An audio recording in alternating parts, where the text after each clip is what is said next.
Ananias, vê se você pode me ajudar. A bicicleta quebrou de novo. Já tentei mudar a marcha, não consigo. Não consigo andar com ela. Olhei e não achei o problema.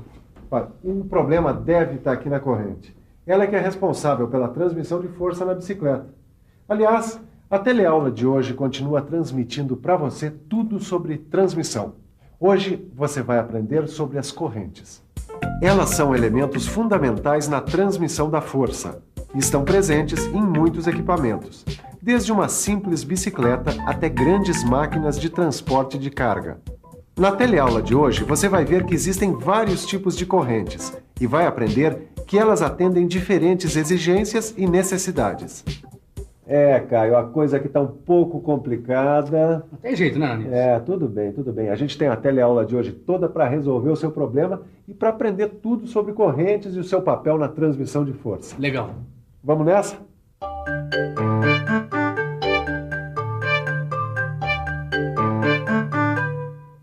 Oi, Neuza. Oi, Edson. E aí, conseguiu encontrar uma solução para aquele nosso problema? Bom, a gente tem que construir o sistema de transmissão para o nosso kart, que é tão importante quanto o motor, hein? O que é que você está vendo aí, hein? Eu pensei que você estivesse procurando uma solução para o nosso problema, né, Neuza? Mas eu tô procurando. Eu tô aqui nesse catálogo tentando entender como funciona o sistema de transmissão por correntes. E o que é que isso tem a ver com o nosso kart?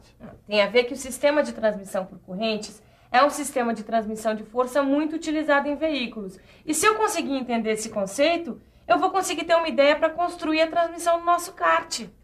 Caio. As correntes são ótimas transmissoras de força, mas não é só isso que elas transmitem.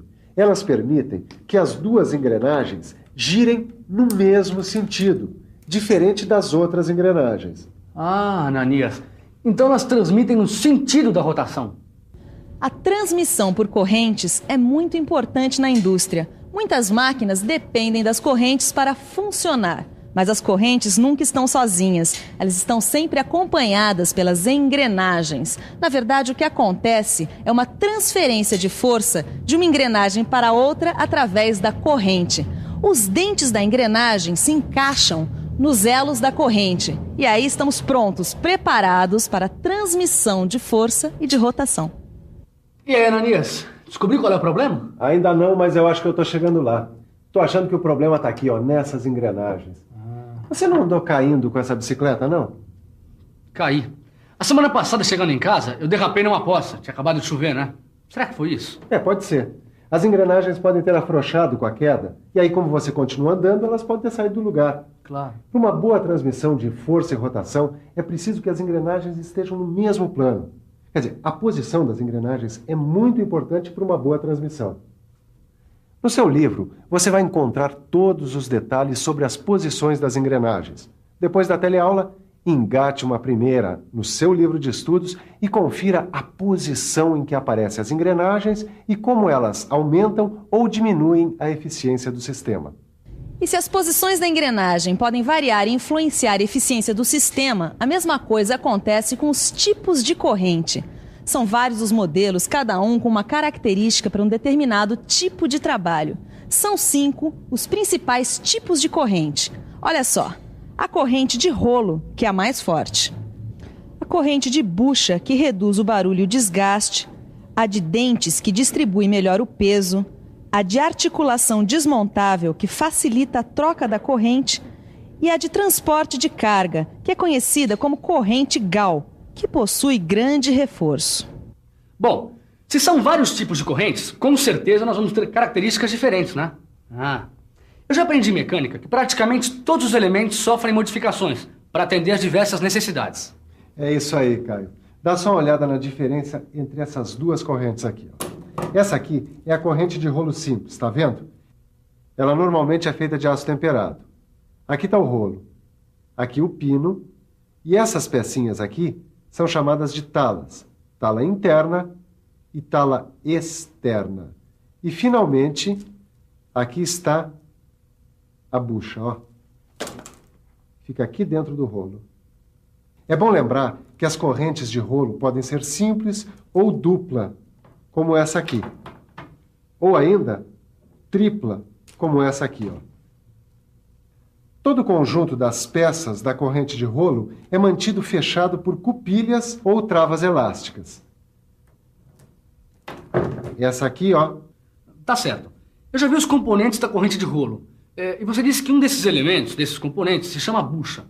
A diferença é que a corrente de bucha não tem o rolo, ó. Ela tem todos os outros elementos, menos o rolo, que é justamente por isso que os pinos, eles são mais grossos, têm diâmetros maiores. Essa corrente, ela suporta mais carga que a outra, já que não tem o rolo, que é uma parte móvel. Em compensação, ela se desgasta mais rápido e faz mais barulho que a corrente de rolo. As correntes de dentes, como você pode reparar, têm várias talas para cada pino.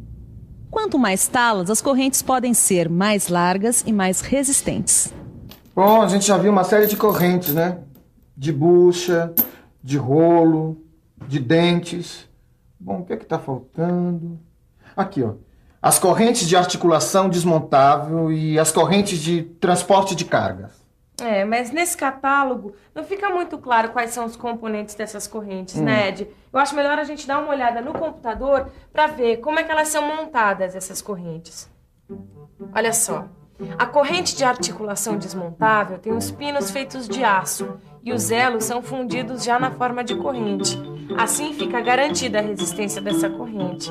E é por causa dessa resistência que ela é usada em grandes veículos, como as máquinas agrícolas, por exemplo.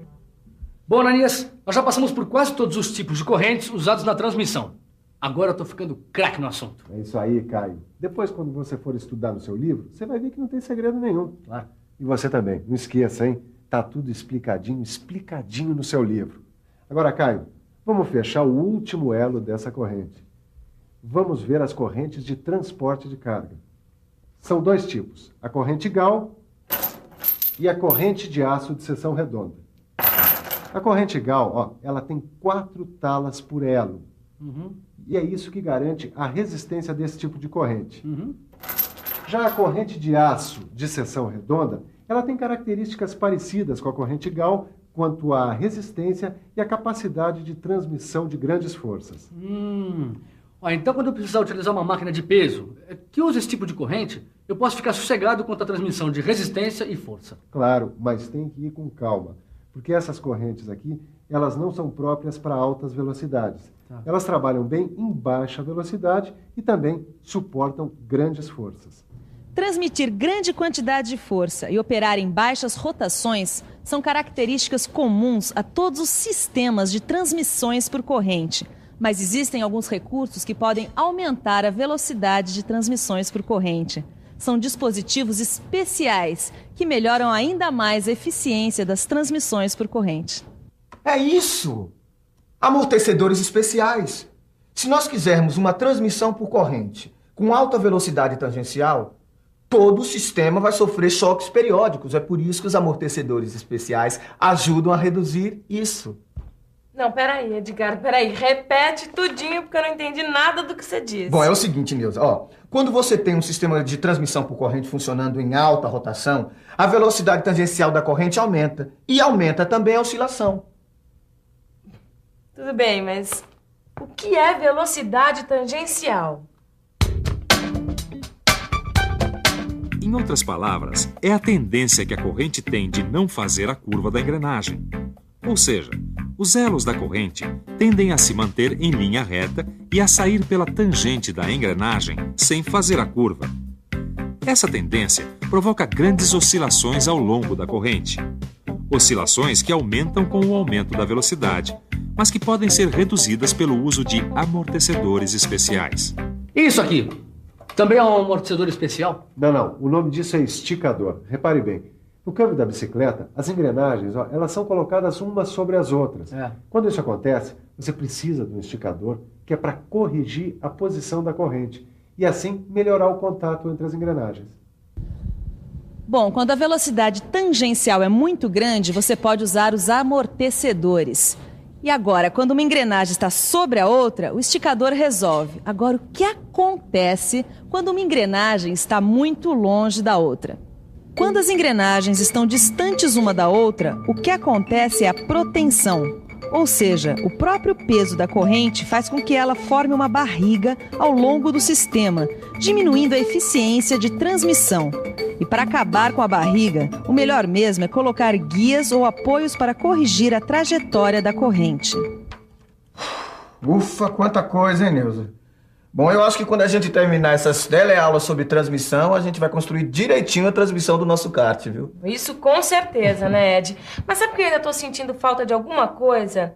Eu tô sentindo falta de alguma informação sobre essas correntes utilizadas nas transmissões. Você não tá sentindo, não?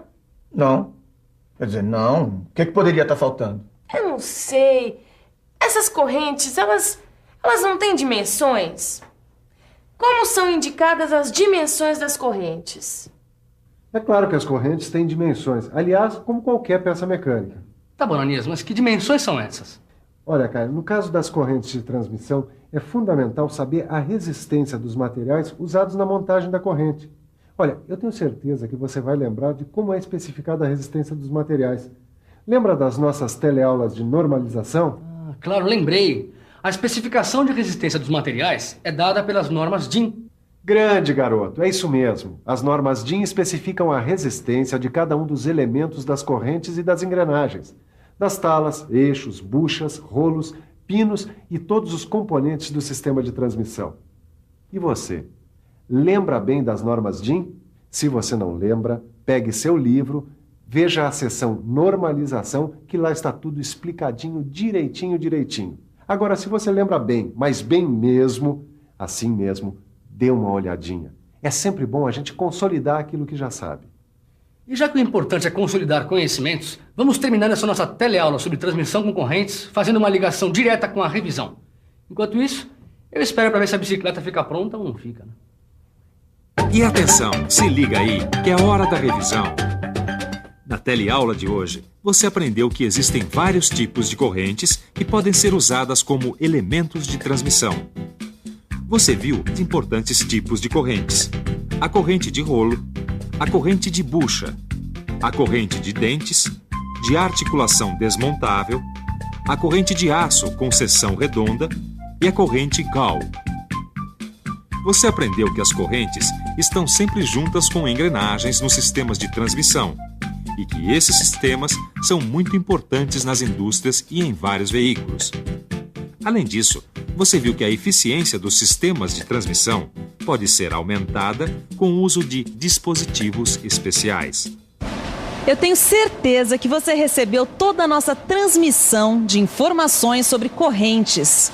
Mas para não ficar nenhum elo faltando e ficar tudo encadeado na sua cabeça, é sempre bom lembrar que é importante você aprofundar vendo o seu livro e fazendo os exercícios. Assim, quem sabe, você pode até engatar uma quinta marcha na próxima teleaula, quando o assunto for transmissão. Até lá!